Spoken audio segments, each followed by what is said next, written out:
8 अप्रैल दिन सोमवार को रीवा विश्वविद्यालय अवधेश प्रताप सिंह विश्वविद्यालय में कैंसर शिविर का आयोजन किया जा रहा है, जिसमें लोगों से अपील की गई है कि ज़्यादा से ज़्यादा लोग पहुंचकर वहां इस शिविर का लाभ उठाएं।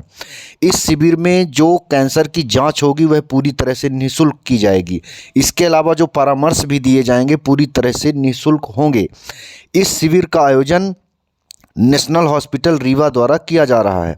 आपको जानकारी दे दें कि 8 अप्रैल को रीवा विश्वविद्यालय अवधेश प्रताप सिंह विश्वविद्यालय में इस कैंप का आयोजन किया जा रहा है। आइए सुनते हैं मौजूद डॉक्टरों ने क्या बताया। थोड़ा सा मैं डिटेल दे दूँ। पुरुषों में सबसे ज़्यादा कैंसर होता है मुंह का कैंसर। उसमें कैसे पहचानें या कैसे लोग आ सकते हैं? जिसको भी लगता है कि मुंह में छोटे से छाले हैं या जबान में कुछ भी छाला है या कोई अदरक जैसी गठान दिख रही है कहीं पे भी मुंह में, तो ये संभावित कैंसर के लक्षण हो सकते हैं। शिविर में आकर के इसकी जांच कराएं। शिविर में हमने बायोप्सी की सुविधा रखी है। बायोप्सी वो होता है जो कन्फर्म 100% ये बात बता पाता है कि कैंसर है या नहीं, और इसकी रिपोर्ट भी हम 5 दिन में आप लोगों को निःशुल्क उपलब्ध कराएंगे। महिलाओं की बात करें तो महिलाओं में छाती का ये गठान होती है और दूसरे बच्चेदानी का कैंसर, जो कि वित्त क्षेत्र में सबसे ज़्यादा है। तो छाती की गठान के लिए भी हमने सुई की जांच एक रखी है, जो कि एक बंद कमरे में होगी। उनके लिए एक हमारे महिला चिकित्सक, महिला स्टाफ सारे रहेंगे, वो भी संकोच न करें। उनकी भी रिपोर्ट हम 5 दिन के अंदर उपलब्ध कराएंगे। और जो हमारी बुजुर्ग महिलाएं हैं जिनकी भी उम्र 40 साल से ज़्यादा है और उनको अनियमित माहवारी या सफ़ेद पानी या ऐसा मावात जाने की समस्या लगातार बनी हुई है जो ठीक नहीं हो रही है, वो भी इस शिविर में आकर के जांच कराएं। संभावना रहती है कि ऐसे लोगों में कैंसर की संभावना ज़्यादा मात्रा में हो। तो ये 3 प्रमुख बीमारियां हैं जो हमारे विंध्य क्षेत्र में है। फिर से बोलना चाहूँगा, मुंह का कैंसर, छाती की गठान और बच्चेदानी गठान। एक और जानकारी देना चाहता हूँ, एक स्टडी हुई है अभी विंध्य क्षेत्र में, अध्ययन हुआ है। उस स्टडी में ऐसा पाया गया है कि विंध्य क्षेत्र में पुरुषों में लिंग का कैंसर दूसरे स्थान पे है। तो यदि लिंग से संबंधित किसी को किसी भी तरीके की गठान, छाले या ऐसे छाले लिंग में जो ठीक नहीं हो रहे हैं, वो भी एक तरीके का कैंसर हो सकता है। उसे इग्नोर ना करें, अनदेखा ना करें, अपने नज़दीकी चिकित्सक को दिखाएं। यदि आसपास हैं, आ सकते हैं, तो 8 तारीख को शिविर में उसके परीक्षण के लिए कृत संकल्पित रहें। सभी लोगों को मैं धन्यवाद देना चाहता हूँ। मीडिया प्रभारी को, सर को भी धन्यवाद देना चाहता हूँ।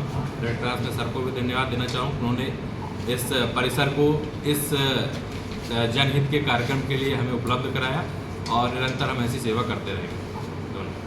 मेमोरियल हॉस्पिटल में हम लोग जाते हैं और देखते हैं तो उसमें 50-60% लोग इस रीवा और विंध्य क्षेत्र के होते हैं। एक हमारा आग्रह यह है, हम हमेशा अपनी बात जब कभी रखते हैं तो हमारे यहाँ हमारे इस पूरे क्षेत्र में तंबाकू को हम लोगों ने सामाजिक मान्यता प्रदान किया हुआ है। घर में कोई व्यक्ति आता है तो उसको हम तंबाकू खिलाते हैं, खाते भी हैं और खिलाते भी हैं, और सामाजिक रूप से उसे अच्छा मानते हैं, सेवा भाव मानते हैं। हम आपके माध्यम से इस चीज़ को भी समाज तक पहुँचाना चाहते हैं कि तंबाकू को जो सामाजिक मान्यता प्राप्त है उसके दोष और उसके अवगुण लोगों तक जाने चाहिए कि तंबाकू खाने से किस तरह से मुख के कैंसर होते हैं, वो व्यक्ति किस भयानक स्थिति में बिना पानी पिए, बिना खाना खाए तड़प के उसकी मृत्यु होती है। तो तंबाकू जहर है, उसके खाने से न केवल कैंसर बल्कि अन्य तरह की बीमारियां भी होती हैं। तो उससे भी हम अपने को दूर रखें, परहेज़ करें, और तंबाकू को मिली हुई जो सामाजिक मान्यता है उसे हम कहीं न कहीं हम आप सब मिलकर उस मान्यता को समाप्त करवाएं।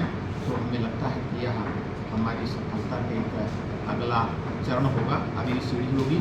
दूसरी, हमारी जो माताएं बहनें हैं वे किन्हीं कारणों से जब उनके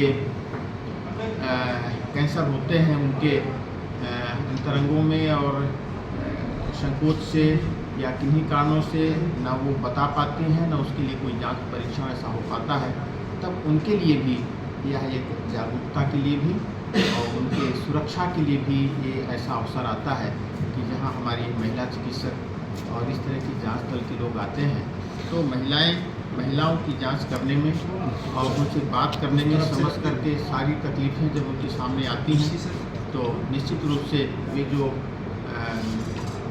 कैंसर है महिलाओं के संदर्भ में, चाहे वो ब्रेस्ट का कैंसर हो और चाहे उनके गुप्तांग जनित अन्य अंगों का कैंसर हो, उस पर भी जागरूकता बने और वे लोग अधिक से अधिक उसके प्रति जागरूक रहें और परीक्षण कराएं यदि उनको लगता है कि थोड़ी भी कहीं संभावना है तो भी है, कोई ज़रूरी नहीं कि हर तकलीफ में कैंसर निकले, लेकिन हमारी जागरूकता के कारण यदि 1000 में भी जैसा हमने कहा है एक व्यक्ति भी इस तरह से पीड़ित निकलता है, परीक्षण करके उससे हम कुछ लाभ दे पाते हैं, तो इस हमारे सारे आवेदन की सफलता होती है। यह आप और हम मिलकर के निश्चित रूप से इस काम को आगे बढ़ाएंगे।